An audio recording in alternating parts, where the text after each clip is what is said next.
Hi everybody. It's been a while since I've been able to upload a video. I had to I had to go away for a while. I had an emergency trip back home, so I was out of the country for more than a month, and well, it's just like family things that I had to take care of, and before that, I moved to Nashville, and I started looking around for a job in clubs, and I was in contact with um, some. There were some opportunities, but well, for one reason or the other, they just didn't happen. And well, I'm just uh, looking to the option opening.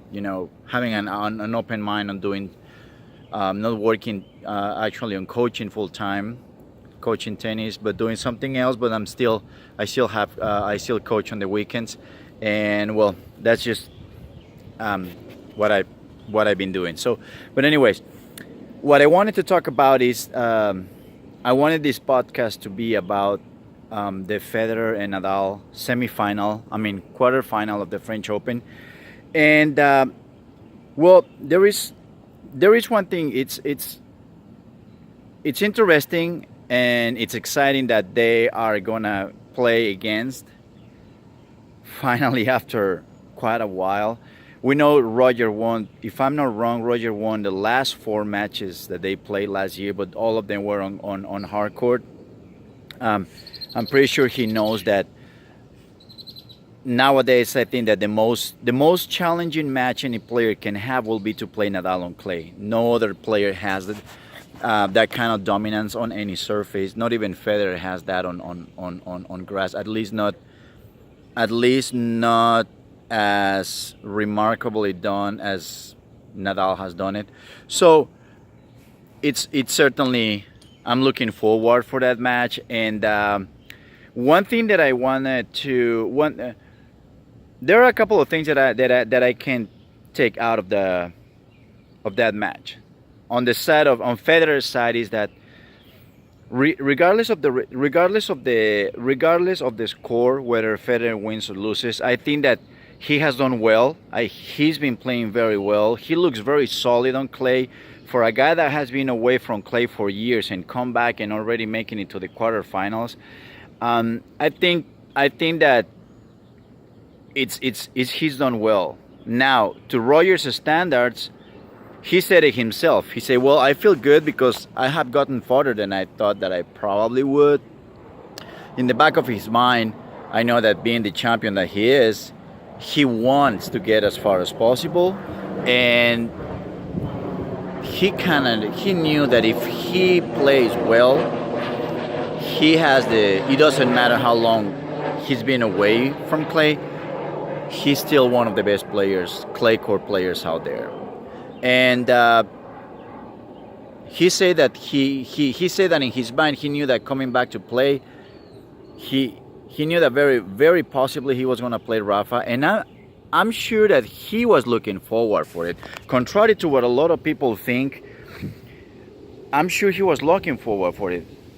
And the main reason is, most people say, "Oh, I don't think so," because he knows he's very probably gonna lose. It's true. I'm sure in the back of his mind he knows that it's gonna be a very very difficult match to win. But this is where we had to separate the two kinds of thinking, guys. For those of us that say, "Oh, I don't think he wanted to play Rafa because he knows he's gonna get his ass whooped." Well, that's it. That's the average mind.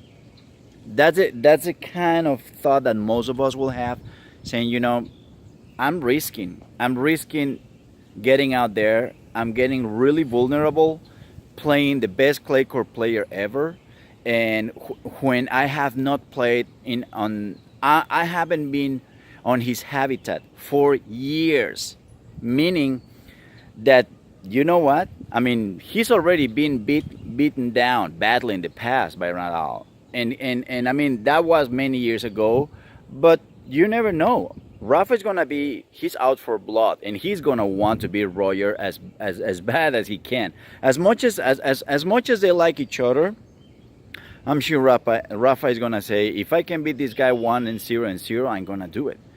And Roger sees that from the point of view from a non-average mind. These guys are out there, same thing. He's out there for blood. He says, you know what? If I can be the best clay court player on his surface after coming back from years from not playing on clay, I'm gonna take, you know, I'll take my chances, and I'm gonna put myself out there, knowing, risking that I can be beaten badly, but I'm still gonna do it. But that's, we don't, a lot of people don't understand that's the way these guys think. That's the way the professionals, that's the way world-class athletes, and not just world-class athletes, that's the way the guys, the top of the top, think. They're not really thinking about, oh my God, what if I get beaten badly? What if I look like an idiot out there? You know, the average mind is like, how am I going to look if they beat me straight sets badly? Everybody looking around the world. And I'm playing the best clay court player on his surface. I have beaten the guy the last 4 times. A couple of times at least were pretty much beat downs, and you're gonna put yourself out there and get the best clay court player, and he's gonna go after you, and he's gonna try to do as much damage as possible. But in Roger's mind, in the mind of someone that has reached in those levels, and we're talking about people like Roger, Rafa, Michael Jordans, and all, Tom Brady's. I mean, we talking about the level of mentality that those people have in their mind. It's something that it's hard for people like us to understand, and it's hard for people like us to say, okay, I accept, I understand that. I understand that he thinks like that, and I think that's okay, because we look from the point of view of the guy that is. It's all about, how am I going to look? What are people going to say about me? I'm going to make a fool of myself out there. How many chances do I have? That's failure. That's me failing big time. That's a big setback. How am I going to get up after this? What if, and what if, and what if? See? Simply put, that's one of the reasons why Federer is where he is, and that's the main reason, I would say, that's why he is where he is, and Nadal, same for Nadal, and that's where we are where we are. We don't raise that bar, we don't raise that level, we don't think at that level, we don't have that kind. We might be trying to get that kind of consciousness, but it doesn't come easy. For those of you, I can consider myself the kind of person that's saying, you know what, I'm trying to improve in that aspect, in that department, But there is a lot of people that their level of consciousness is not the level of saying, okay, I'm gonna challenge myself and see how far I can get regardless of the pain, and learning to adapt and interpret setbacks.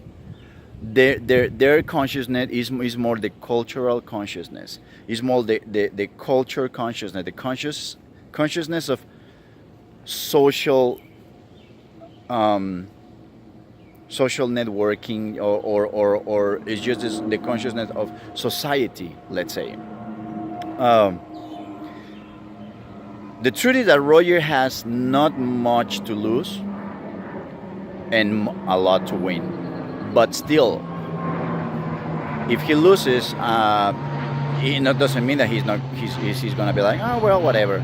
No, I mean, he's not gonna like it, but that's another one of the difference, guys. These guys, Michael Jordan, LeBron James, those guys, they lose, and they don't stay down like, oh my God, Jesus, what's happened? They just get up. They say, well, let's move on, learn from me, then get up. and that's the same thing for Nadal. How many times have we seen these two guys? I mean, being in trouble, injuries or whatever reasons they're out for quite a while. For how long? And they come back, and we have questioned them, and they always come back and end up being one in the world, two in the world, winning major tournaments and all that. On Nadal's side, if Nadal doesn't win, well, it doesn't matter the circumstances. If Nadal doesn't win the French, it's always going to be, people are going to think that it's a big failure. And I'm sure in Nadal's head, it's probably going to be seen like a big failure. But the truth is that Nadal has been playing well. He's looking solid. He's looking steady. He's looking powerful. He knows that Roger has the weapons to hurt him. But he's not really, I'm sure that he has his game plan, and he said, I just go out there and do what I can. And it's the same thing. He's like, if he loses, he's going to be, I think Nadal is probably the master of the recovery players. This Nadal and Federer, they're guys that they adapted, they reshaped, they learned how to work better with losing and recovering. And that's one thing that we have to learn. You got to learn to lose. You got to learn become much better at losing, at dealing with setbacks and recovering. That's it. Losing and recovering. That's what that's the one thing that you really want to become good. And these two guys are exceptional at it. Nadal, I think that the Roger plays really well. He can beat Rafa. He's gonna have to be very solid. He has the weapons. I have no doubt that to me, he's probably the guy with the best weapons to beat Rafa, because he's gonna shorten the points, and he's got the firepower to do that. Something that Djokovic doesn't have. Roger can go. Thankfully for him, he has won most matches, most of them in straight sets. So I think he's gonna be fine. Shape-wise, I think I'm not really thinking that Rafa is going to do a lot of different things. He's serving much better.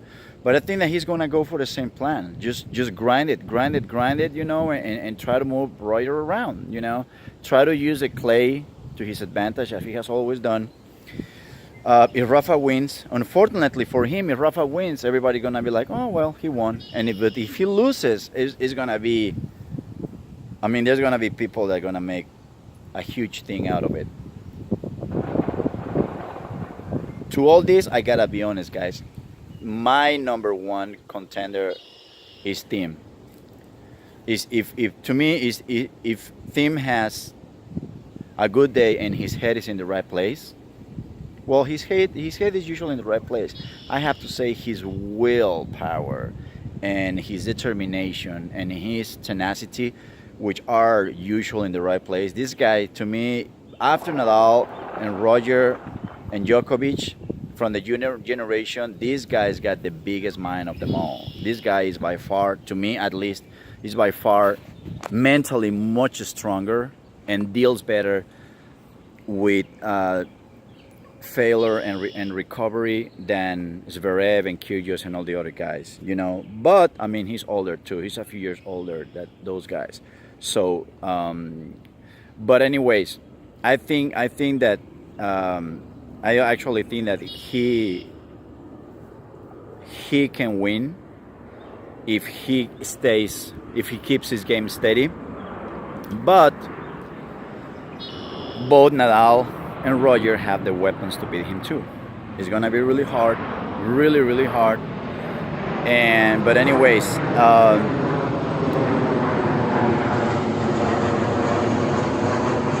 I think that tomorrow, I think that everything is going to come down between Nadal and Roger. I think everything going to come down to how the match starts. Many times Roger starts really well, but there are times when he starts kind of slow, especially on clay, and they're probably going to start a little bit. Rafa's going to go all guns blazing probably right away. I think Roger is he's gonna be aggressive, shortening the points right away. But I guess thinking, okay, I want to see how I'm feeling first, But anyways, I predict that Rafa is gonna win. but I don't think it's gonna be easy. And I think that if Roger loses, it's gonna be fine. I still think that he did well getting to the quarterfinals. Um, in Rafa's on and Rafa, I think that he should win the tournament. I think that he should always win the French. Theme Theme is really good and he's really tough and he's playing very well and he already beat Rafa a couple of times on clay, if I'm not wrong. But I think that Theme at the highest level and Nadal at his highest level, at least on clay, Nadal will always have the upper hand. But we'll see.